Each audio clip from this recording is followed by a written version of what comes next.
Hello friends, welcome to our YouTube channel civil services dream. तो friends, आज हम लोग जनरल स्टडी में इन्वायरमेंट के कुछ इंपॉर्टेंट क्वेश्चन डिस्कस करेंगे। तो आइए इसी के साथ आज की वीडियो स्टार्ट करते हैं। फर्स्ट क्वेश्चन है आज का, ग्रीन मफलर संबंधित है। ग्रीन मफलर ये किससे संबंधित है? ऑप्शंस हैं मृदा प्रदूषण से, वायु प्रदूषण से, ध्वनि प्रदूषण से या फिर जल प्रदूषण से। क्वेश्चन 1 का जो सही आंसर है वो है ऑप्शन सी, ध्वनि प्रदूषण से।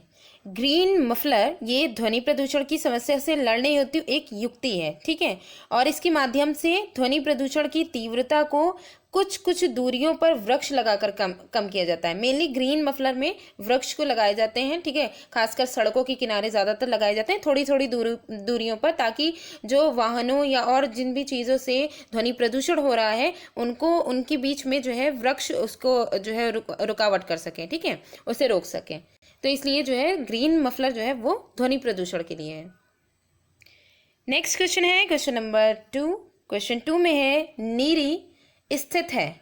ऑप्शंस हैं नागपुर में, मुंबई में, चेन्नई में या फिर बेंगलुरु में।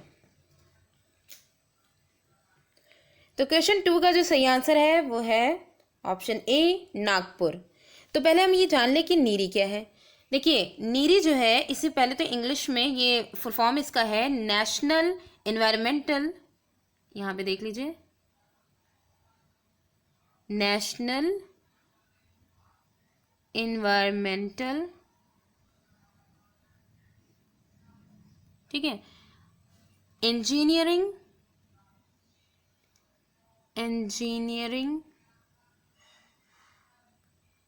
रिसर्च इंस्टीट्यूट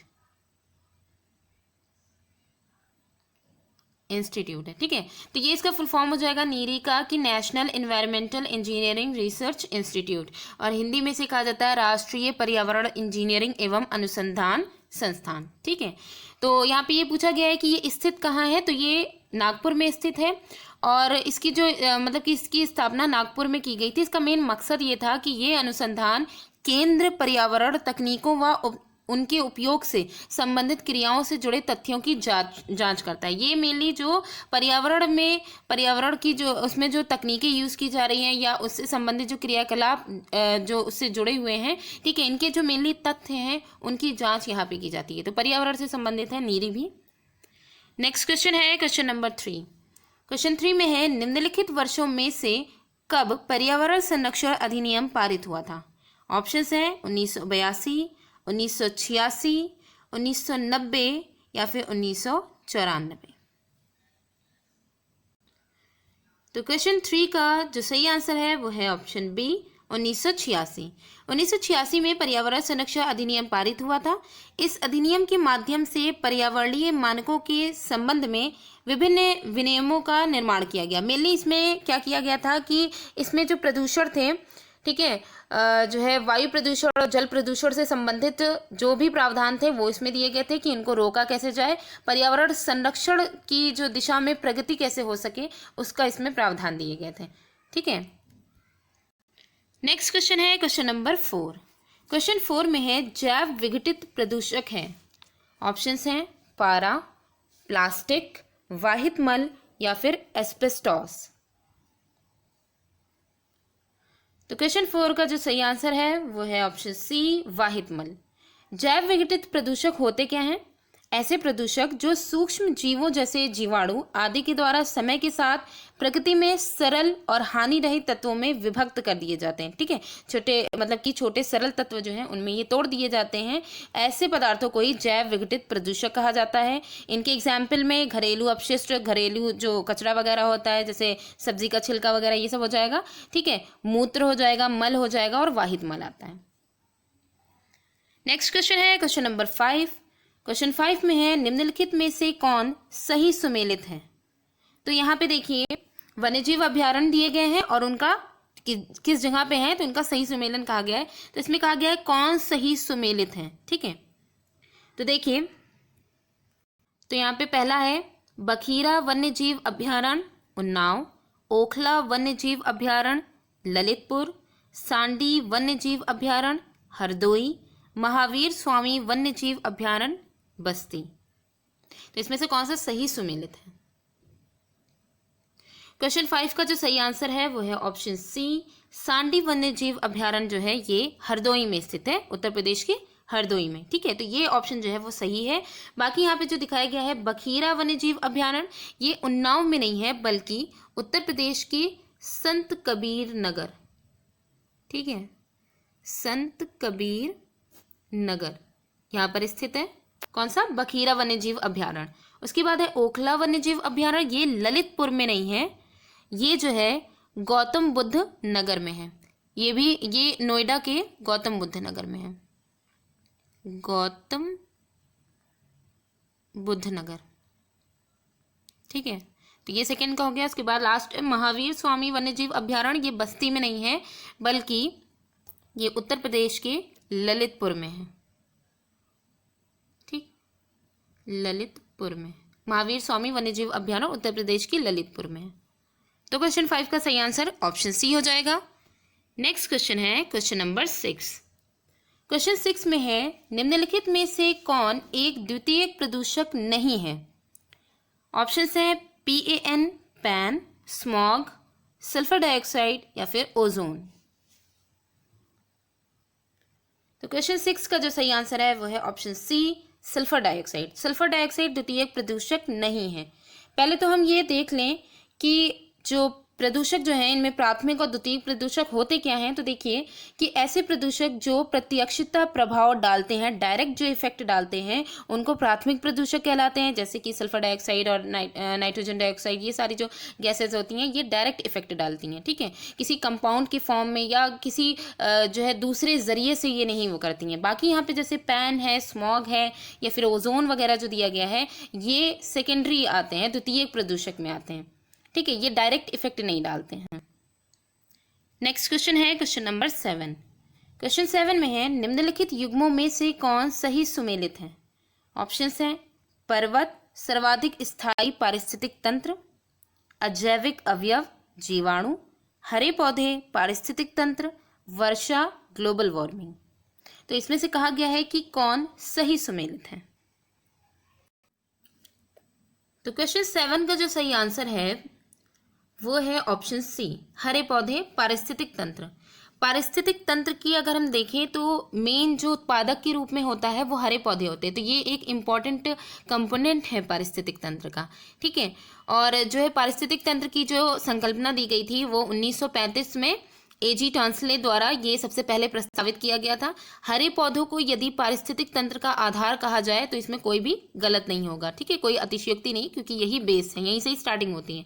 तो ये वाला हमारा सही था। बाकी देख लें कि जैसे यहाँ पे पर्वत दिया गया है, पर्वत सर्वाधिक स्थायी पारिस्थितिक तंत्र है। तो देखिए जो सबसे ज़्यादा स्थायी पारिस्थितिक तंत्र है वो पर्वत नहीं बल्कि महासागर है।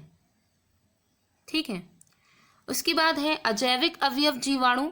जीवाणु जो होते हैं ये जैविक घटकों की इकाई होते हैं। ठीक है, जैविक अवयव जो होते हैं उनके जो घटक होंगे उनकी ये इकाई होते हैं। तो ये जैविक में आ जाएंगे, अजैविक में नहीं आएंगे। जैविक घटकों को ही तो ये जो है उनके सरल पदार्थों में विघटित करते हैं। उसके बाद यहाँ पे वर्षा है। वर्षा का ग्लोबल वार्मिंग दिया गया है, तो ग्लोबल वार्मिंग का वर्षा से कोई जो है संबंध नहीं है। नेक्स्ट क्वेश्चन है क्वेश्चन नंबर 8। क्वेश्चन 8 में है सूची 1 को सूची 2 से सुमेलित कीजिए तथा सूचियों के नीचे दिए गए कूट का उपयोग करके सही उत्तर चुनिए। तो यहाँ पे 2 सूचियाँ हैं, पहले में जैव मंडल दिए गए हैं और दूसरे में अवस्थिति दी गई है कि कौन से जो जैव मंडल हैं वो किस जगह स्थित है। यहाँ पे ये जो जैव मंडल है ये आगे इसके है भंडार, जैव मंडल भंडार। ठीक है, इसे जो है नेशनल पार्क भी कहते हैं, राष्ट्रीय उद्यान जैव मंडल भंडार के अंतर्गत आ जाएंगे।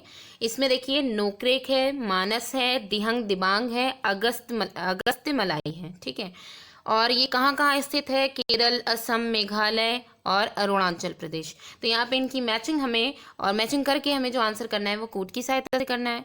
तो देखते हैं आंसर क्या है इसका। तो क्वेश्चन 8 का जो सही आंसर है वो है ऑप्शन बी, 3, 2, 4, 1। तो आइए मैच करके देख लेते हैं। तो यहाँ पे जैव मंडल भंडार जो है इसको अगर हम राष्ट्रीय उद्यान कहें तो कुछ गलत नहीं होगा। ठीक है, तो नेशनल पार्क यहाँ पे देख लेते हैं पहले। नोक्रेक जो है ये जो नेशनल पार्क है ये कहाँ स्थित है? ये मेघालय में स्थित है। नेक्स्ट है मानस राष्ट्रीय उद्यान। मानस राष्ट्रीय उद्यान जो है वो असम में है। दिहंग दिबांग राष्ट्रीय उद्यान अरुणाचल प्रदेश में है। और अगस्त्यमलाई राष्ट्रीय उद्यान जो है ये केरल में है। तो इस प्रकार क्वेश्चन 8 का जो सही आंसर है वो ऑप्शन बी है। नेक्स्ट क्वेश्चन है क्वेश्चन नंबर 9। क्वेश्चन 9 में है निम्नलिखित में से कौन सी जैव विविधता के संरक्षण के लिए महत्वपूर्ण रणनीति है। यहाँ पे कुछ रणनीतियाँ दी गई हैं जिनमें से जैव विविधता के संरक्षण के लिए सबसे इंपॉर्टेंट कौन सी होगी। तो देखिए इसमें जैव मंडल रिजर्व दिया गया है, वनस्पतिक उद्यान, राष्ट्रीय पार्क, जंगली जंतु अभ्यारण्य। तो क्वेश्चन 9 का जो सही आंसर है वो है ऑप्शन ए जैव मंडल रिजर्व। बायोस्फीयर रिजर्व जो है वो यहाँ पे जैव विविधता के लिए संरक्षण के लिए महत्वपूर्ण रणनीति कहा गया है। जैव विविधता एक प्राकृतिक प्रक्रिया है जो कुछ विशेषताओं पर निर्भर करती है। तो यहाँ पे जैसे विशेषताएं देख लें तो जेनेटिक विभिन्नता, जेनेटिक वेरिएशन जो होते हैं वो हो जाएंगी, या प्रजाति में विभिन्नता, या फिर कालिक विभिन्नता जो टेम्पोरल वेरिएशंस होते हैं, या फिर इसके अलावा पारिस्थितिक तंत्र में भी विभिन्नता। ये सारी चीज़ों पे डिपेंड करती है जैव विविधता। ठीक, तो यहाँ पे जैव मंडल रिजर्व जो है, बायोस्फीयर रिजर्व को अहमियत ज़्यादा इसलिए भी दी गई है क्योंकि इसके अंतर्गत जैव मंडल रिजर्व इतना बड़ा होता है कि इसके अंतर्गत वनस्पतिक उद्यान जितने भी हैं, ठीक है, और जितने भी नेशनल पार्क हैं, जितने भी जंगली जंतु अभ्यारण्य हैं, जितनी भी सेंचुरीज वगैरह हैं, वो सब इसी के अंदर ही सम्मिलित हो जाती हैं। तो जैव मंडल रिजर्व एक बड़ा सा एक वो पोर्शन है जिसके अंदर ये सारे पोर्शन आते हैं। ठीक है, तो इसी वजह से ये जो रणनीति थी ये ज़्यादा इंपॉर्टेंट कही गई जैव विविधता के संरक्षण के लिए, क्योंकि एक साथ सभी चीज़ों को देखा जा सके कि अलग अलग देखने की जगह एक साथ वनस्पतियों को भी देखा जा सके, उनका भी संरक्षण हो जाए, और राष्ट्रीय पार्क में जो भी एनिमल्स वगैरह जो भी रखे जाते हैं, ठीक है, उनको भी हो जाए, जंगली जंतु जो हैं उनका भी उनकी भी हो जाए। साथ साथ जो जैव मंडल रिजर्व जो होते हैं इनमें जो आदिवासी होते हैं उनके रहने की भी व्यवस्था हो जाती है। ठीक है, तो इस वजह से ये जो रणनीति है ये ज़्यादा इम्पोर्टेंट है। नेक्स्ट एंड लास्ट क्वेश्चन है क्वेश्चन नंबर 10। क्वेश्चन 10 में दो स्टेटमेंट है, कथन है और एक कारण दिया गया है। कथन में कहा गया है मरुस्थल शाश्वत ऊर्जा उत्पादन के प्रभावकारी स्रोत हो सकते हैं, और कारण यहाँ पे ये दिया गया है जितनी ऊर्जा मानव जाति एक वर्ष में उपभोग करती है उससे अधिक ऊर्जा मरुस्थल 6 घंटों में सूर्य से प्राप्त कर लेते हैं। नीचे दिए गए कूट से सही उत्तर चुनिए। तो यहाँ पे देखिए इसमें कहा गया है कि ए तथा आर सही है तथा आर ए की सही व्याख्या है। ए तथा आर दोनों सही है परंतु आर ए की सही व्याख्या नहीं है। ए सही है परंतु आर गलत है। ए गलत है परंतु आर सही है। तो क्वेश्चन 10 का जो सही आंसर है वो है ऑप्शन ए तथा आर सही है तथा आर ए की सही व्याख्या करता है। तो देखिए यहाँ पे जो दोनों स्टेटमेंट दिए गए हैं कथन और कारण, इसमें इनकी जो इसके बारे में जो बताया है वो जर्मन वैज्ञानिक डॉक्टर गेहॉर्ड नाइस ने के अनुसार उन्होंने ये बताया।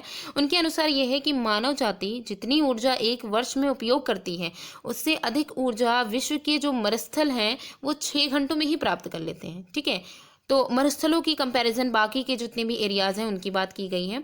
इस प्रकार मरुस्थल शाश्वत ऊर्जा उत्पादन के प्रभावकारी स्रोत हो सकते हैं, यानी सबसे ज़्यादा जो ऊर्जा है वो जो है उसके जो ऊर्जा के जो स्रोत हैं वो मरुस्थल हो सकते हैं। तो इसलिए जो कथन ए है उसमें जो कहा गया है मरुस्थल शाश्वत ऊर्जा उत्पादन के प्रभावकारी स्रोत हो सकते हैं, तो ये भी सही है। और कारण जो इसका बताया गया है कि जितनी ऊर्जा मानव जाति एक वर्ष में उपयोग करती है मरुस्थल जो है वो 6 घंटों में वो उतनी ऊर्जा प्राप्त कर लेते हैं। ठीक है, तो ये दोनों ही कथन और कारण सही हैं। तो फ्रेंड्स आज की वीडियो यहीं पे ही एंड होती है। Thanks for watching.